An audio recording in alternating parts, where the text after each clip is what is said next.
Hindi ka na ba talaga mapipigilan, mahal? Mangiyak-ngiyak ang asawa ni David na si Sarah nang haplusin nito ang pisngi niya. Pasensya ka na ha. Gustuin ko mang manatili rito, pero tayo rin naman din ang mahihirapan. Lalo pat bobo na tayo ng sarili nating pamilya, mahal. Konsensyang saad ni David dito. Kung gusto ko lang ang masusunod, kahit pa hindi na ako mawali sa tabi mo, basta't kasama ka lang. Pero wala eh, mahirap lang tayo. Dagdag niya pa, at talaga namang nakukonsensya dahil sa ekspresyon ng asawa.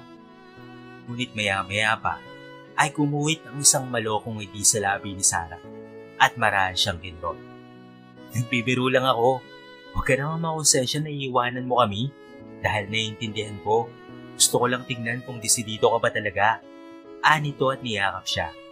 Dahil doon ay nakaginhawa ng maluwag ang lalaki. Bibilisan ko lang doon. Pangako ko, magsisikap ako sa trabaho para mabigyan ka at ang anak natin ng magandang buhay. Halos hindi mabitawan ni David ang asawa habang niyayakap ito. Umiiyak pa siya dahil sa ayaw sana niyang mawalay sa kanyang mag-ina. Natawa na lamang ang kanyang asawa at pinahira ng luwa sa kanyang pisngi. Aasahan ko ang pangako mo, mahal ha. Basta't huwag mong pababayaan ng magkasakit ka. Damihan mo ang kain mo dahil wala na ako para ipagluto ka. Ani nito sa kanya. Tumango ang lalaki at tinungaw ang buhok sa tiyan ng asawa. Lumuhod siya at hinalikan nito. Huwag mong pahirapan si mama, anak ha. Bibilisan lang ni Papa para masubaybayan kita habang lumalaki ka. Sa ngayon, ay kailangan muna ni Papa na kumayod para sa ating pamilya at mabigyan kayo ng mama mo ng magandang buhay. Pinapangako ko, pakiigihan ko roon. Tutungo kasi siya sa Dubai upang magtrabaho roon. Mahirap lang kasi sila at nakatira sa isang kubo. Noong una ay madali lang ang buhay ngunit nang mabuntis na ang asawa ay nalubog na sila sa utang sa dami ng gastusin. Kung tutuusin ay hindi pa sila kasal ni Sarah at nag-live-in pa lamang sila. Kaya't kailangan din niyang magdoble kayod para mapakasalan ng babaeng minamahal sa simbahan. Ang gusto niya ay sobrang bongga dahil gusto niyang iparamdam kung gaano nito kamahal. Mag-iingat ka, mahal ha, piling sa kanya ng asawa. Aalalahanin ko yun palagi. Kumawala si David sa yakap at lumakad na. Kinaway niya ang kanyang asawa at isang beses pang pinasadahan ang kanilang mumunting kubo na nagbigay sa kanila ng tahanan sa naglipas ng taon. Tinalikuran man sila ng lahat. Ang kubo nila ang nagsisilbing karamay sa problema at saya. Kaya isa sa mga pangarap niya ay ang mapatuyuan ng malaking bahay ang pamilya. Gusto niyang sa parehong kubo ipatayo ang mansyon na pangarap niya. Paalam sa inyo, mahal kong asawa at anak, usal niya bago tumalikod at sumakay ng tricycle. Nang makaalis na ang tricycle, ay doon lang nanlabo ang mga mata niya na kanina pa pinipigil sa harapan ng asawa. Saan ka pupunta, Doy? Napansin niyo ng driver kaya siya tinulog. Mag-a-abroad po, Manong. Kaya po ako umiyak kasi mamiss ko po ang mag-ina ko. Pasensya na ha. Hingi niya ng paumanhin at nahiya dahil nakita ng driver ang kanyang mga luha. Tipid na umiti ito sa kanya.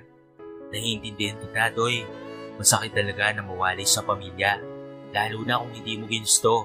Dati rin akong OFW sa Middle East eh. Bago nagkaroon ng sakit, kahit na natili lang ako dito. Payo ko sa'yo, lalakasan mo na lamang ang loob mo roon. Mahirap ang makipagsapalaran sa hindi mo inang bayan at marami kang makakaharap na mga problema. Palagi mo lang isipin ang pamilya mo at maging totoo lang sa sarili. Paniguradong aasenso ka rin. Tila hinaplos ng mainit na kamay ang dibdib ni David sa payo ng tricycle driver. Kaya naman isang pagpapasalamat ng ngiti ang gumuhit sa kanyang labi. Maraming salamat po, Manong. Pagdating niya sa Dubai, ay nagtrabaho kaagad sa David. Wala siyang sinayang ng oras dahil hindi rin ganoon kalaki ang sahod niya. Nagtrabaho siya ng nagtrabaho upang makaipon ng pera. Kalaunan, ay pinanganak rin ng asawa niya ang lalaking anak nila sa Pilipinas. At sa kabutihang loob, ay masusustentuhan niya ito kahit cesarean ng anak si Sarah. Magpahinga ka muna, pre. Kanina ka pa nag-aayos ng mga makina riyan. Baka magulat na lang kami, matumba ka na lamang ng walang sugat. Lunch break naman natin, oh. Ngumiti si David at tumigil pansamantala para pahira ng pawis. Sa isang kumpanya ng mga makina sila nagtatrabaho sa Dubai. Kaya talagang palaging puno ng grasa ang katawan niya, dahilan para mawalan ng gana sa pagkain ng lalaki. Okay lang ako pre, kailangan may binubuhay tayo sa Pinas, aniya. Natawa na lamang ang kasama niyang si Robert naman ang pangalan. Ito ang kumakausap sa kanya mula pagdating niya sa Dubai. Nakakahanga talaga ang pagiging porsigido mo no? Ilan na ba ang anak mo sa Pinas? Isa pa lang pre. Sagot niya at napagdesisyon ng tumigil muna at lumapit dito para magpahinga. Mabuti ka nga at isa pa lang, makakaipon ka pa ng marami. Kasi ako 4 ang naiwan ko sa Pinas, puro pa panganay, kaya ang daming gastusin. Kwento nito, natutop ang labi ni David. Panigurado sulit naman kapag lumaki na sila pareho, hindi ka na mahihirapan kada taon-taon pre. Sagot niya, sabagay tama ka rin pre, kaya kahit mainit-init at walang matinong tulog, ay tinitis ko talaga. Buti ka pa nga may asawang mauwin sa Pilipinas Ikaw kasi wala. Bakit wala kang asawa? Wala wala pa akong nakitang saseryosohin. Sagot ni Robert. Tumikim si David at minasayang kamay. Nangangalay na kasi ito dahil sa kanyang kakatrabaho. Doon niya naramdaman na babaero itong si Robert, base sa mga kwento nito. Kasi puro pangalan ang kanyang mga anak.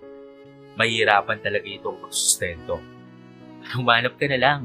Anong malay mo dito pala ang soulmate mo? Suwestiyon niya. Nagbibiro lang sana. Natawa na lamang si Rob at tinapik ang balikat niya. Sumama ka kaya sa amin mamaya. Hanap tayo ng chick sa bar malapit dito. Mapalipas oras lang naman Ilang buwan ka na rito. Panigurado namimiss mo na ang misis mo. Agad naman siyang mabilis na umili. Pagkaisip pa lang niya ng ideyang iyon, ay naisip kaagad niya sa Sarah na nagpapakahirap papalaki lamang ang kanilang anak sa Pilipinas. Kaya naman hindi niya magagawang lokohin ito. Nako, pasa ko dyan pare. Loyal ako sa misis ko. Tanggi niya at muli nang sinuot ang safety hat. Sige na, wala namang makakaalam Tayong dalawa na lang kung nahihiya kasi ibang mga kasama natin. Libre ko yon. Ayaw mo? Pilit ito. Tumayo kaagad si David at pinagpag ang kanyang puwetan. Ayoko pare, nagpakahirap talaga akong mapasagot ang asawa ko noon. Ginagawa ko talaga ang lahat kaya pinangako kong hindi ko siya sasaktan. Hirap na nga yun sa pagpapalaki ng anak namin sa Pilipinas Tapos lolokohin ko pa? Pusal niya tipid ng umiti. Humalakak na lamang si Robert. Napaka-romantiko mo pala pare. Nahihiya tuloy ako sa'yo. Ani nito at kinindatan siya. Tinapik niya ang balikat ng katrabaho. Alam mo kasi pre, kung gusto mong seryosohin ng babae, seryosohin mo rin sila. Tama niyang payo rito at bumalik na sa trabaho. Naiwang nakaawang ang labi ng kasama niya at napapailing-iling na lamang. Pagkatapos ng hapong iyon, ay diretsong umuwi siya kaagad. Hindi si David sumunod sa gala nila Robert at ilan nilang mga kasamahan dahil paniguradong sa bar ang diretsyo ng mga iyon. Pagdating sa tinutuluyan niyang bahay, tumawag kaagad siya sa asawa niya upang makamusta ito at pati ang kanilang anak. Ang pangalan nito ay David.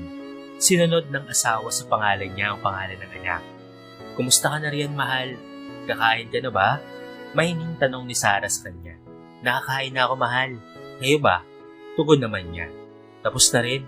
Ibinili ko ng manok ang iba sa perang pinadala mo kanina. Sagot nito. Mabuti naman. Saka bumili ka na rin pala ng mga gamit ni Baby David At mga kailangan mo. Bumili ka ng mga damit na gusto mo. Dahil sobra naman ang pinapadala kong pera sa'yo. Magpariban ka rin. Maluwalo ang umiti ang asawa sa kanya. Maraming salamat, mahal Hindi mo talaga ako nakakalimutan palagi. Palagi mo akong tinatratong prinsesa kahit malayo ka. Oo naman. Siyempre, ikaw lang ang pinakamamahal ko Naghirap nga akong pasagutin ka noon Ano pa kaya ngayon na may pera na ako? Basta't palagi mo lang tatandaan na mahal ko kayo ng anak natin. Ilang taon na lang ang titiisin natin at mabobuo na ulit tayo. Mahal na mahal rin kita, mahal. Basta't unahin mo ang kalusugan mo riyan Huwag puro trabaho at magpahinga ka rin naman sana. Sagot nito. Matamis nang umiti si David at agad na naglaho ang pangulila sa pamilya. Nga pala, ang kubo natin okay pa ba? Hindi pa ba sira? Bigla niyang naalala ang pinakamamahal niyang bahay. Mag-iisang taon na siya sa Dubai, kaya't matagal na niyang hindi nakikita ang kubo nila. Pero pinag-iipunan niya yon. Okay pa naman, mahal. Matibay na matibay pa ang kubo natin. Sagot ng asawa. Tumango siya ngunit sa kalagitnaan ay tila may narinig na pukpok ng martilyo. Kaya't kumulot ang noo niya. May mga taong nagsasalita rin siyang naririnig na mukhang nagtutulungan at nagmamadali. Parang may naririnig akong mga pukpok ng martilyo, mahal. May pinapagawa ka ba? Pinapaayos mo ba ang bahay natin? Aniya. Mabilis na umiling ang kanyang asawa at lumingon sa kung saan ito nakaupo. Wala naman, mahal. Baka guni-guni mo lang yon. Sagot nito. Sumang-ayon din naman si David dahil hindi niya na rin narinig ulit ang pagpukpok. Nagpaalam na siya sa kanyang asawa at matapos noon ay nagtrabaho ulit. Pagsapit ng sumunod na araw, mabilis na lumipas ang mga araw. Habang abala sa pagtatrabaho ang lalaki, lumipas ang 1 taon, 2, 3, hanggang inabot na ng 4. Ang plano niyang pag-uwi para magbakasyon ng 2nd taon ay bigla na lamang natigil dahil bigla siyang inopera ng kanyang amo ng promotion. Kapalit noon ay malaking sahod, ngunit hindi siya pwedeng umuwi. Walang naging choice si David dahil gusto talaga niyang umasenso sa buhay. Kinausap niya naman si Sarah at mabuti ay pumayag ito. Kumusta na si David? Kamusta ka na rin, mahal?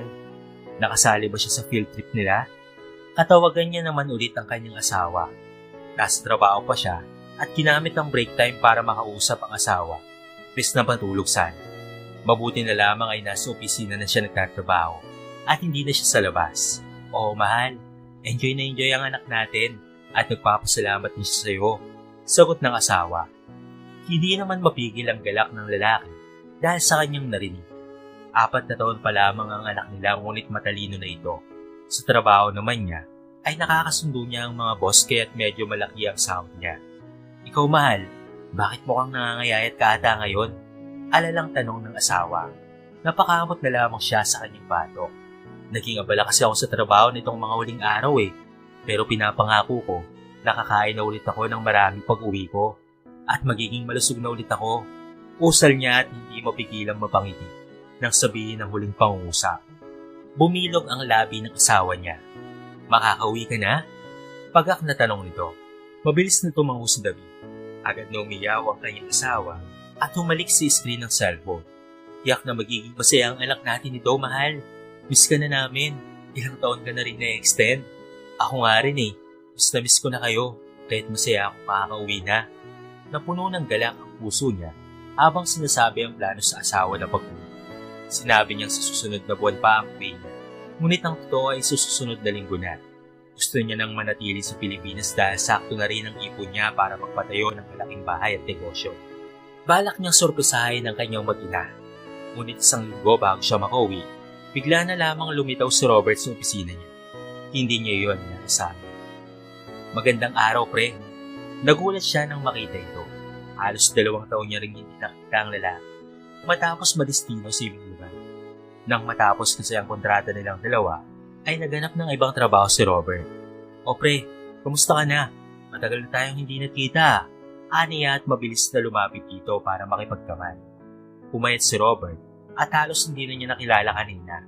Ngunit ngumiti pa rin siya rito sa kabila ng pagtataka. Mabuti naman ako, pre. Kakagaling ko lang sa ospital kaya ito, pumayat ako dahil walang kain. Ani nito. Umawang ang labi ni David. Hindi niya alam na nagkasakit ito dahil ang huli niyang kita ay malusog naman ang lalaki at may kinakasama na ring pinaybig na nakilala niya sa bar noon. Nakaramdam siya ng awa rito. Nagkasakit ka? Nasaan na yung kinakasama mo? Tanong niya rito. Nanlabo ang mga mata ni Robert. Yun na nga, pre. Nasa kulungan siya ngayon. Mabilis pa sa 4 kumunot ang noon niya. Bakit? Anong nangyari? Bakit siya nasa kulungan? Tinaniman kasi siya ng baril sa bag niya at nakita yun ng mga pulis. Wala palang lisensya kaya kinulong siya. Naprema pang asawa ko, pre. Dahil inggit ang mga kasama niya sa bahay na pinagtatrabuhan niya. Kwento nito at mukhang problemado. Napasinghap na lamang si David. Paano na yan? Mahirap ka pa naman kapag Pinoy ka dito sa Dubai. Aniya. Sa totoo nga niyan, kaya ako bumisita sa iyo ngayon ay para humingi sana ng tulong.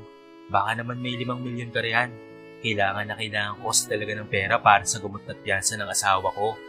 Hindi ko pa nga sinasabi ang kalagayan ko sa pamilya ko sa Pinas dahil umaasa rin ng mga yun sa suporta ko, pre. Itinikom niya ang kanyang labi at agad na tinignan ng dating katrabaho. Nag-aalinlangan siya Dahil sa 2 taon nilang pagsasama, ay hindi man lamang nito nagawang bayaran ang utang nito noon sa kanya. Ngunit maliit lang yon. Ayaw man niyang mag-isip ng masama, ngunit saan kukuha ng ganong kalaking pera ang kanyang katrabaho? Totoo ba talagang nakulong ang asawa mo, pre? Tanong niya rito at naninigurado. Nakukonsensya siyang kailangan niyo pang tanongin niyon dahil naging mabait naman itong kaibigan sa kanya noon. Oo, pre, maniwala ka sa akin. Hindi ba promoted ka naman? Mas mataas na ang sahod mo ngayon kaya pwede mo na akong mapahiram. Kahit 5 milyon lang, pre. Pangako, babayaran ko rin kagad sa'yo. Nakapag-apply na ako ng loan dito at nasa 6 na milyon na yun. Pero matatagalan pa bago ko makuha. Sa susunod pa kasi na linggo, yung asawa ko sa susunod na araw na ang hatol sa kanya. Pwede siyang mahatulan ng kamatayan, pre. Ikaw na lang ang pag-asa ko. Pumuntong hininga na lamang siya at minasaya ang batok. Naku, mahirapan akong bigyan ka ng ganong kalaking halaga, pre. Pero alam mo naman na may anak ako at may plano kami ng misis kong magnegosyo pa uwi. Saka hindi naman ganon kalaki ang sahod ko. Kahit wala rin akong ganong kalaking halaga ng pera. Tama na wika niya. Sa ilang taon ng pagtatrabaho, ay halos sa gastusin din niyo napupunta at sakto lang ang savings niya. Hindi ganoon kalaki kaya ng inaasahan. Grabe ka naman, pre. Parang wala naman tayong pinagsamahan dito eh. Sige na, kahit 4 na milyon lang. Hindi ka ba naaawa sa akin? Lumuhod pa talaga si Robert at inabot ang mga kamay niya. Napasingap na lamang si David at naawa siyang tinignan paano ito kapayat. Naisip niya kung paano na ba ito nagtatrabaho gayong parang sa tabig na lamang ay matutumba na ito. Malayong malayo sa batak na katawan nito noon. Pasensya na talaga, pre, pero wala talaga akong ganong kalaking halaga eh. Sige na, pre, babayaran ko naman kaagad sa'yo eh. Kailan ba ang uwi mo ng Pinas? Sasamahan kita sa airport, sabay ng bayad ko. Kailangan ko lang talaga ngayon, pre, at ikaw lang ang malalapitan ko at wala nang iba. Muli siyang suminghap. Naawa siya sa katrabaho, lalo pa't umiiyak na ito sa pagmamakaawa sa kanya. Isa siyang mabait at matulunging tao, kahit hindi niya magawang tanggihan ito sa totoo lang. Okay lang ba sa'yo na 3 milyon lang? Yun lang talaga ang matutulong ko, pre, dahil yun lang ang pera ko sa bangko. Usal niya. Agad na tumayo si Robert at nagpasalamat sa kanya. Oo, okay na yan, pre. Maraming salamat talaga. Kailan ka uwi para maibigay ko sa iyo ang pera? Sa susunod na linggo na, pre. Makakabayad ka ba ng ganong kalaking halaga kaagad? Oo naman. Sa susunod na linggo ko na rin makukuha ang loan ko. Basta't magkita na lang tayo sa airport sa araw na yun, ha? Maraming salamat talaga, pare. Binigyan kaagad ito ni David ng cheque. Ilang beses pang nagpasalamat si Robert sa kanya bago ito umalis. Nagdalawang isip pa nga rin siya, ngunit kumaan rin ang loob niya dahil nakatulong siya sa katrabaho. Babayaran niya naman siguro ako sa pagkakataong ito, kumbinsi niya sa kanyang sarili. Hanggang sa lumipas ang mga araw at dumating ang panibagong linggo, hindi na nagparamdam pa si Robert sa kanya. Umasa si David na dadating ito sa pinag-usapan nila, ngunit walang dumating. Sinubukan pa niya itong tawagan. Nasaan na kaya yun? Sabi niya ngayon kami magkikita.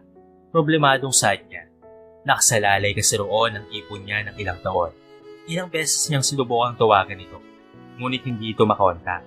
Nang sinubukan niya ang isa nitong numero, swerte at may sumagot ngunit boses ng babae ang nagsalita. Sino to? Anang ng babae. Si David to, kaibigan ni Robert. Nandiyan ba siya? Wika niya ngunit hindi pa man nakakatapos, ay pinatay na kaagad ng babae ang tawa. Hinilamos niya ang kamay sa mukha at mariing napaisip bakit pamilyar ang boses ng babae. Huli na nang maalala niya na boss yon ang kinakasama ni Robert. Napaupo si David sa upuan at pumuntong hinga. Hindi niya alam kung nakulong ba talaga ang asawa ni Robert o ginamit na nito ang pera pampiyansa. Ngayon nagsisisi siya na pinahiram niya ito ng pera. Sana niya ito hahanapin sa laki ng Dubai. Dahil sa sakit ng ulo, minabuti niya na lamang natawagan ang isa pa nilang dating kasamahan na kilala si Robert. Hello, pre. Ania, magandang araw. Bakit ka napatawag, pre? Tugon ng kanyang kasama. Gusto ko sanang tanungin kung totoo bang nakulong ang kinakasama ni Robert. Hindi ba kayo ang magkasama sa buong trabaho niya, pre? Ay, saan mo nakuha ang balitang yan? Hindi naman nakulong ang asawa ni Robert, ah. Palagi nga silang gumagala rito eh. At madalas na sa kasino nagsusugal. Sa katunayan nga niyan, ay kasama niya ang asawa niyang nag-file ng resignation letter. At noon pa noong nakarang araw, sa oras na yon, ay nalaglag na ang panga ni David. Doon niya nakumpirma na niloloko lang pala siya ni Robert. Ninakaw nito ang pera niya. Bakit siya nag-resign? Minasahe niya na lamang ang kanyang ilong at malalim na napapuntong hininga. Hindi na alam ng lalaki kung ano ang gagawin. Atin lang to pare ha. May sabi-sabi kasi na nalulong sa sugal si Robert sa kasino at ang laki raw ng utang kaya tumakbo. Puro pa mga negosyanteng Arabo ang inutangan niya. Bakit mo pala siya tinatanong? Kumuyom sa galit ang kamay ni David. Hiniraman niya rin ako ng 3 milyon noong nakaraang linggo pare. Sabi niya ibabayaran niya ngayon pero hindi ko na siya matawagan. Pauwi na sana ako ng Pilipinas eh. Malakas na napasinghap ang katawagan niya. Nako, niloko ka rin ang ungas na yon. Paano ka na yan? Paniguradong hindi na yun magpapakita sa'yo pare. Kinuha siguro ang pera mo para pangtakas sa mga ibang utang niya. Laglag na talaga ang pakiramdam ni David sa mga oras na yun. Iniisip niya ang kanyang mag-ina. Para bang naglaho ang pangarap niya para sa kanila. Ang pangarap niyang bahay, ang kasal, ang sasakyan, ay naglaho ang lahat ng iyon. Yun nga eh, hindi ko inaasahan na lolokohin niya ako. Alam naman niyang pangtustos ko yun sa kasal namin ng asawa ko. Basag ang boses na wika niya. Naaawa ako sa'yo pare. Pasensya na talaga. Ipanalangin na lang natin na makonsensya ang mas na yun. At ibalik ang pera mo. Sa dami ba naman ng lolo ko, ikaw ba? Eh ang bait-bait mo noon sa kanya? Pinutol na ni David ang tawag sa dating katrabaho at sinabunutan ng sarili. Gusto ko lang naman sanang tumulong sa kanya. Tapos lolokohin niya pa ako. Malungkot na usal niya at ismayado. Kaya ang kinalabasan, walang perang dala ang lalaki pag-uwi ng Pilipinas. Ang dapat sa sorpresa niya sa kanyang mag-ina ay naglaho na lamang ng bigla. Tanging mga gamit lang niya ang dala at ang kaunting pera na nasa pitakan niya. Ano nang sasabihin ng asawa ko nito? Saad niya at lalo pang nalungkot nang maalala ang mag-ina. Hindi siya galit bagkus kalungkutan ng nararamdaman niya. Nalulungkot siyang niloko siya ni Robert na tinuring niyang kaibigan. Pakaramdam niya ay trinaydor siya ng pinagkakatiwalaan niyang tao. Pagdating sa Pilipinas, dumiretso muna siya sa simbahan na tumingi ng tulong sa Panginoon. Pagkatapos, ay dumiretso na sa kanila taglay ang mabigat na kalooban. Ni hindi alam ni Sarah at Davy na uwi siya at wala man lang dalang sorpresa ang lalaki. Dito na po tayo sir. Doon na lang siya natauhan nang magsalita na ang tricycle driver. Tulala lang kasi siya kanina sa daming iniisip. Nagbayad si David at pagkatapos ay lumabas ng tricycle. Ngunit pagharap niya sa dating bahay nila, ay kumunot na lamang ang kanyang noo nang makitang wala na yun doon at pumalit ang bagong tanawin. Anong nangyari sa kubo namin? Takang tanong niya. Ang dati kasi nilang kubo ay wala na sa kinatitirikan nito, bagkos sa isa ng malaking mansyon ang naroon. Binenta ba ni Mahal ang lupa namin? Wala siyang sinabi sa akin ah. Takang tanong niya. Sakto namang may duba ang tao, kaya agad siyang nagtanong. Magandang araw Manong. Umalis na po ba si Sara Lopez at ang anak niya rito? Bakit wala na po ang kubo nila? Tanong niya. Sino po ba ang tinutukoy niyo? Si Ma'am Sara po ba ang tinutukoy niyo? Anang ng lalaki. Agad na tumango si David. Nandyan pa naman po sila. Sa kanila yung mansyon no? Kung yung tinutukoy niyo po yung maliit nilang kubo, matagal na po yung sira at pinalitan na po ng mansyon. Mga 3 taon na rin po ang nakakalipas. Nanindig ang balahibo ni David. Saan kumuha ng pera ang kanyang asawa? Gayong hindi naman malaki ang pinapadala niya upang makapundar ng ganitong malaking mansyon. Sakto lang iyon para sa mga gastusin. Lumunok siya at lumapit sa bahay. Mahina ang bawat hakbang niya, hindi sigurado sa nararamdaman. Hindi maaari. Usal niya at pinagmasdan ang ganda ng mansyon. Hindi siya makapaniwala. At mistulan ninyong bahay ng artista o yung mansyon ng mga mayayaman. Sarah? David? Nandyan ba kayo? Naghalo-halo kaagad ang senaryo sa isipan ni David. Kasabay noon ay ang paglabas naman ng asawa niya na si Sarah. Mahal? Gulat na usal nito at tumakbo papalapit sa kanya. Bakit nandito ka na? Akala ko ba'y sa susunod na buwan ka pa makakauwi? Pipid na umiti ang lalaki at hindi magawang mag-react dahil sa nakikita. Niyakap siya ng kanyang asawa at sobrang ganda nito. Nakasuot ng isang magandang dress at sobrang layo na sa dating maluwang casting na palagi nitong sinusuot. Pakaramdam ni David, sa 4 na taon ay sobrang dami na ng pagbabago. Nagulat ka bang may mansyon na tayo, mahal? Natatawang usal nito nang makita ang ekspresyon niya. Hindi mo naman ako pinagpalit sa isang mayamang lalaki, hindi ba? Natatakot na tanong niya. Pumalakhak lang ang kanyang asawa. Naku, syempre hindi. Pumasok ka muna at sasabihin ko sa iyo ang lahat ng nangyari. Pumasok sila ng bahay at mas lalong namangha ang lalaki. Saan mo kinuha ang pagpapatayo ng ganitong kagandang bahay, mahal? Sakto lang naman ang pinapadala ko sa iyo Imposible talagang makatayo ng ganitong mansyon. Hinarap siya ni Sarah at hinawakan siya sa dalawang kamay. Ang totoo kasi niyan, ay bala ko nang aminin to sa iyo noon pa man pero hindi pa ako nakakahanap ng panahon. Galing ako sa isang mayamang pamilya, mahal. Inilihim ko yun sa iyo dahil ayaw kong mahalin mo lang ako dahil sa mayaman ako o sabihin ng iba na minahal mo lang ako dahil may pera ang pamilya ko. Ano? Nanindig ang gulat sa balahibo niya. May-ari ng malaking hotel ang mga magulang ko at ako ang tagapagmana nito. Nag-iisang anak lang ako ng mga magulang ko at patawarin mo kung nilihim ko sa iyo yun Nang sagutin kasi kita noon, ipinangako ko sa mga magulang ko na titingnan ko kung anong klaseng tao ka. Pinili kong itago ang yaman ko para makilala ka ng sobra. Kung karapat-dapat ka ba sa akin at pinatunayan mo naman yon. Mahal, nagsumikap ka at nagpursige para mabuhay kami. Kahit ang totoo ay kaya namang buhayin ng pamilya natin ng pera ko. Kaya ako pinatayo ang mansyon na ito bilang kontribusyon ko sa pagsasakripisyo mo. Deserve mo ito. Mahigpit na niyakap ni David ang asawa at naiyak sa labis na tuwa. Maraming salamat at naniwala ka sa akin, mahal. May sasabihin din sana ako sa iyo Mahal kasi, hiniram kasi ng trabaho ko ang perang iuwi ko sana sa iyo. Akala ko kasi ibabayaran niya ako kaagad dahil naging magkaibigan kami. Pero ang masakit nun, tinakbuhan niya ako. Niloko ako ni Robert. Ninakaw niya ang perang pinag-ipunan ko ng ilang taon sa abroad. Hinaplo siya ng asawa sa balikat at saka pinakalma. Hindi ito naging hysterical o anuman. Kung hindi pinili ni Sarah na pakalmahin ang sama ng loob ni David. Huwag kang mag-alala, mahal. Napakabait mo kaya paniguradong sobra-sobra pa ang ibabalik sa iyo ng Diyos niyan. Mahuhuli rin ang lalaking yun. Ipapakulong natin siya. Anang ng asawa niya.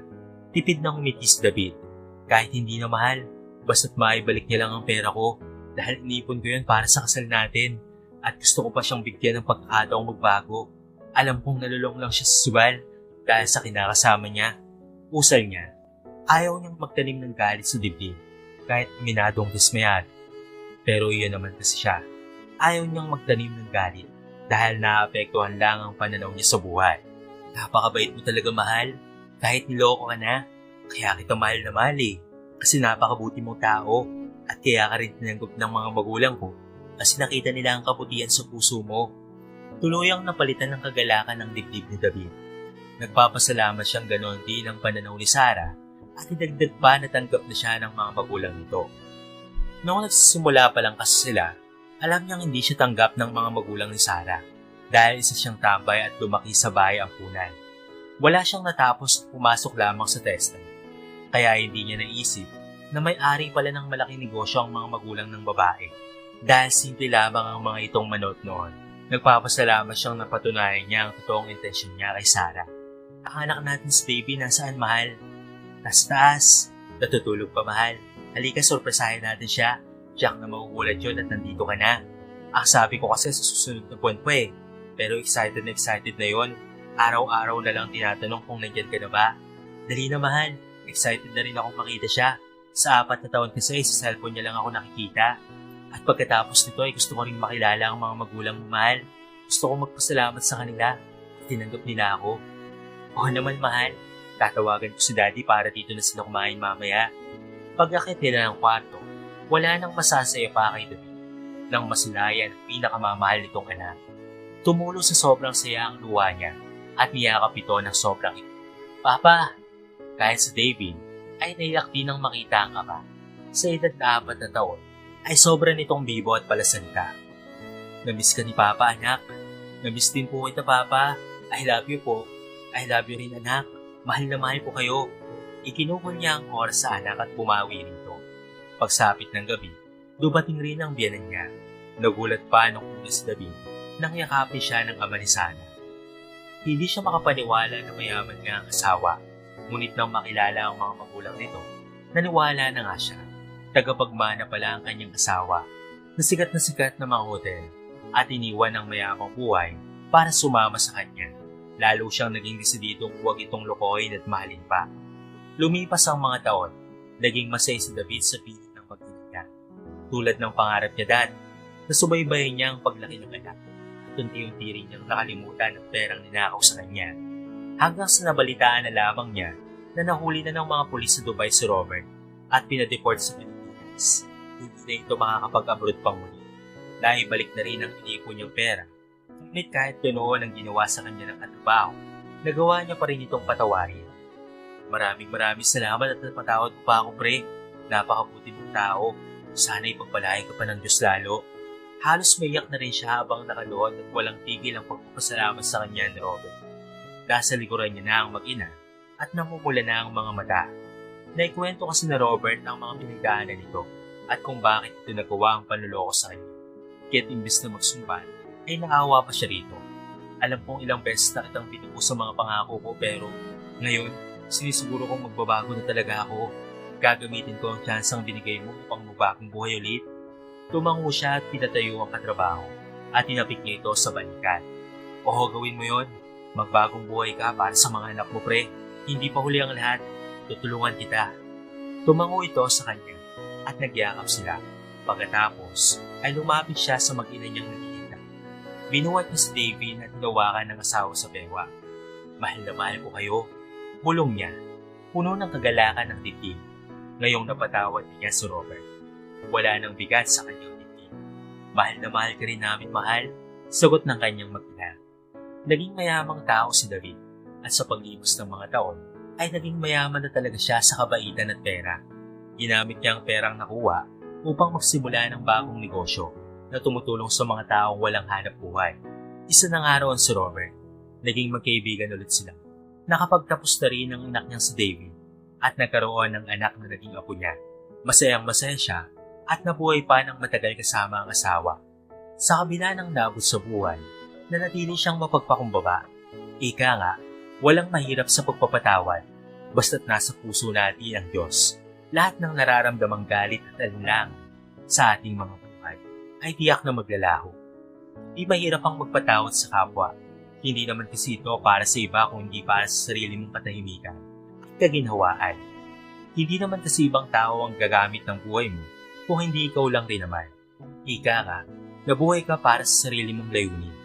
Kaya naman imbes na magtanim ka ng galit, ay magpalaganap na lamang ng kabutihan at kabaitan at pagiging matulungin.